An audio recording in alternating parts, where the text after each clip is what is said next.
आज हम जिस मूवी को एक्सप्लेन करने वाले हैं 2018 में आई फिल्म जिसका नाम है सोलो। इस मूवी की कहानी एक ट्रू स्टोरी मूवी है जिसमें हम देखते हैं कैसे एक आदमी का पाँव गलती से फिसल जाता है जिसकी वजह से वो चट्टान के नीचे गिर जाता है और साथ में उसके हाथ पाँव भी काम करना बंद कर देते हैं। तो इतनी परेशानी के होने के बाद भी क्या ये आदमी साइलेंट पे सर्वाइव कर पाएगा, इस कहानी में हम देखेंगे। मूवी शुरू होती है, हम एल्वीरो उसकी गर्लफ्रेंड ओना को देखते हैं। एल्वीरो अपनी गर्लफ्रेंड ओना को उस जगह पर ले आया था जहाँ पर उसके साथ इतना खतरनाक हादसा हुआ था। एल्वेरो अपनी गर्लफ्रेंड को उस हादसे के बारे में स्टेप बाय स्टेप बताता है और इसी के साथ ही स्टोरी फ्लैशबैक में जाती है जिस टाइम एल्वेरो के साथ ये हादसा हुआ था। एल्वीरो और उसके बाकी दोस्तों के साथ सर्फिंग कर रहा था। अब सर्फिंग करने के बाद ये लोग रात को पार्टी करते हैं जहाँ पर उसका दोस्त नीलो उन लोगों को बताता है बहुत ही जल्द कनाडा शिफ्ट होने वाले हैं क्योंकि उसकी गर्लफ्रेंड प्रेग्नेंट है, क्योंकि अब वो उसके साथ ही रहेगा और हमेशा हमेशा के लिए कनाडा चला जाएगा। ये सुनकर एल्वीरो नीलो से नाराज हो जाता है क्योंकि इन दोनों ने प्रॉमिस किया था कि ये लोग दोनों मिलकर पूरी दुनिया में सर्फिंग करेंगे। अब नीलो उसे अकेला छोड़ के जा रहा था। उसके बाद अगली सुबह जब एल्वीरो की आँख खुलती है तो वो डिसाइड करता है कि वो एक रैंडम जगह पर सर्वाइव करने जाएगा क्योंकि एल्वीरो को सर्फिंग करना बहुत अच्छा लगता था। अब एल्वीरो उस जगह पर पहुंच जाता है जहाँ पर वो सर्फिंग करने वाला था। अब एल्वीरो अपनी कार वहीं पर छोड़कर सर्फिंग बोर्ड लेकर सर्फिंग के लिए निकल जाता है। वो एक चट्टान के ऊपर होता हुआ जा रहा था, तभी उसका मट्टी की वजह से पाँव फिसल जाता है। उसके बाद वो नीचे खिसकने लगता है। वो एकदम चट्टान के किनारे पर लटक जाता है और एल्वीरो इसी तरह से काफ़ी देर तक लटका रहता है। वो सोच रहा होता है कोई उसे बचाने के लिए वहाँ पर आएगा, लेकिन वहाँ पर कोई नहीं था। अब उसके हाथ पाँव भी दर्द करने लगे थे। अगर उसका हाथ गलती से भी छूट जाता है तो पत्थर पर लगने से उसकी वहीं मौत हो जाएगी। अब एल्वीरो लहरों के चट्टान से टकराने का टाइम याद करता है। जब चट्टान से दोबारा लहर टकराने के लिए आती है तो इसी बीच एल्वीरो नीचे कूद जाता है और पानी में जाकर गिरता है। कूदने की वजह से उसका पाँव एक चट्टान से टकरा जाता है और साथ में उसके हाथ में एक बड़ा सा कट भी लग जाता है। अब उसके लिए खुशी की बात ये थी कि वो जिंदा बच गया था। अब एल्वीरो चलना शुरू करता है लेकिन नीचे गिरकर बेहोश हो जाता है क्योंकि चट्टान से टकराने की वजह से उसके पाँव की हड्डी टूट गई थी। जब एल्वीरो को होश आता है तो वो अपनी चोटों को चेक करता है, कहाँ कहाँ से चोट लगी है। वो अपने हाथ और पाँव की उंगलियों को भी मूव करवाता है जो कि सही से काम कर रही थी, लेकिन कमर और पाँव पे चोट लगने की वजह से वो सही से चल नहीं पा रहा था। अब अपने मोबाइल को चेक करता है ताकि वह कॉल करके किसी को मदद के लिए बुलाए, लेकिन उसके मोबाइल में पानी जाने की वजह से वो भी ख़राब हो गया था। अब एल्वीरो मदद के लिए चिल्लाता भी है क्योंकि वो सोचता है कि अगर उसके कोई आसपास हो शायद उसकी आवाज़ सुनकर उसे बचा ले, लेकिन इसका कोई फ़ायदा नहीं था क्योंकि यहाँ पर दूर दूर तक कोई नहीं था। और इसी उम्मीद में एल्वीरो वहीं पर सो जाता है कि उसे कुछ बचाने ज़रूर आएगा, लेकिन लहरों की वजह से एल्वीरो का मोबाइल भी पानी में डूब जाता है। अब एल्वीरो ये सोचता है कि उसे इस समंदर को तैर कर पार करना चाहिए क्योंकि एल्वीरो के सामने जो चट्टानें खड़ी थी उस पर वो चढ़ना मुश्किल था। अब एल्वीरो अपने एक पाँव और एक हाथ के साथ इस समंदर को पार करने की कोशिश करता है क्योंकि उसके दूसरे हाथ और पाँव में चोट लगी थी।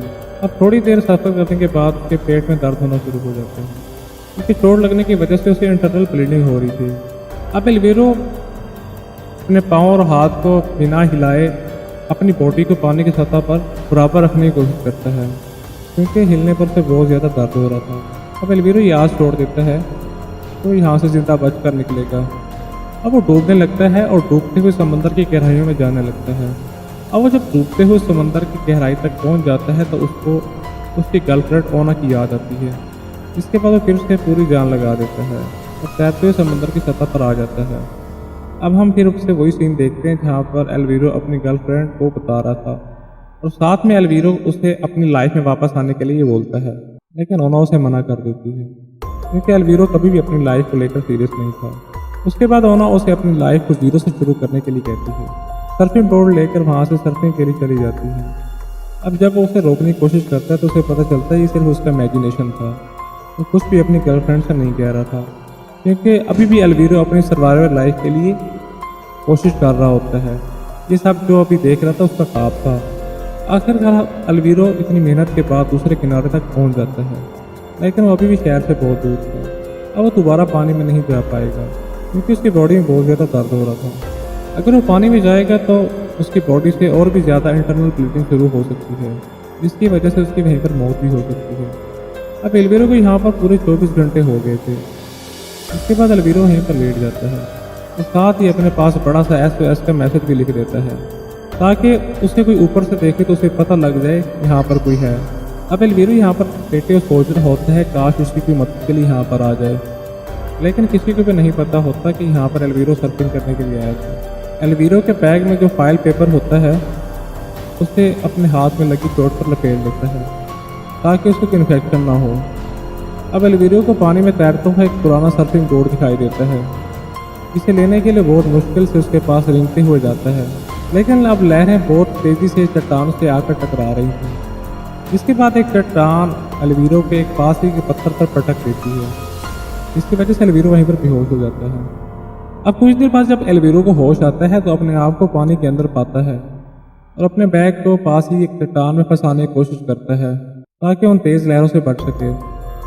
बहुत कोशिश करने के बाद बैग उस चट्टान में फंस जाता है और एल्वीरो इन तेज़ लहरों से बच जाता है।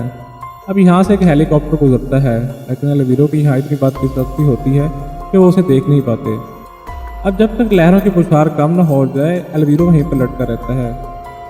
अब जब एल्वीरो को दोबारा होश आता है तो वो देखता है कि लहरों की पुछार कम हो चुकी है। अब हम सी बर्ड को देखते हैं जो उसे मरा वो समझकर उसके जख्म से एक बाइट खा लेती है। अब एल्वीरो बिना खाए पिए बहुत टाइम से संघर्ष कर रहा था, इसलिए बहुत ज़्यादा थक जाता है और अपने आसपास रखी चीज़ों को चेक करता है तो कहीं से उसे पीने के लिए कुछ मिल जाए, लेकिन उसे पानी कहीं से भी नहीं मिलता। अब उसे फिश पकड़ने वाला कांटा भी टूट जाता है।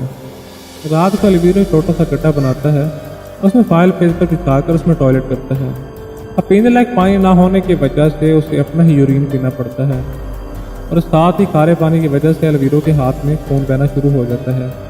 उसे रोकने के लिए अपने हाथ को मिट्टी में दबा देता है, जिसकी वजह से उसे बहुत ज़्यादा दर्द भी होता है।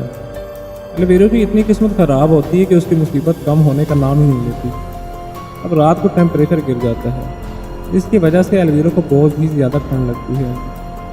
और ठंड से बचने के लिए अपने ऊपर फाइल पेपर और साथ ही मछली पकड़ने वाली जाली अपने ऊपर डाल देता है, लेकिन तभी एल्वीरो को दूर बादल गरजने की आवाज़ सुनाई देती है। इसे देखकर एल्वीरो बहुत ज़्यादा खुश हो जाता है। आखिरकार वो सोचता है कि अब उसे उसका यूरिन नहीं पीना पड़ेगा, लेकिन 2-4 ही बूंद गिरने के बाद बादल वहाँ से चले जाते हैं, जिसे देखकर एल्वीरो दुखी हो जाता है और दुखी होकर वहीं से फिर से सो जाता है। अगली सुबह जब उसकी आँख खुलती है तो उसे अपने ही फ़ोन की रिंग सुनाई देती है। इसके बाद एल्वीरो अपने फ़ोन को हर तरफ देखता है, लेकिन उसे अपना फ़ोन कहीं पर भी नहीं मिलता। इसके बाद उसे पता चलता है कि फ़ोन की आवाज़ मिट्टी से आ रही है। इसके बाद मिट्टी को हटाना शुरू करता है और उसे फ़ोन मिल जाता है, जिसे देखकर एल्वीरो बहुत ज़्यादा खुश हो जाता है और देखता है कि दूसरी तरफ वीडियो कॉल पर उसके मॉम डैड होते हैं।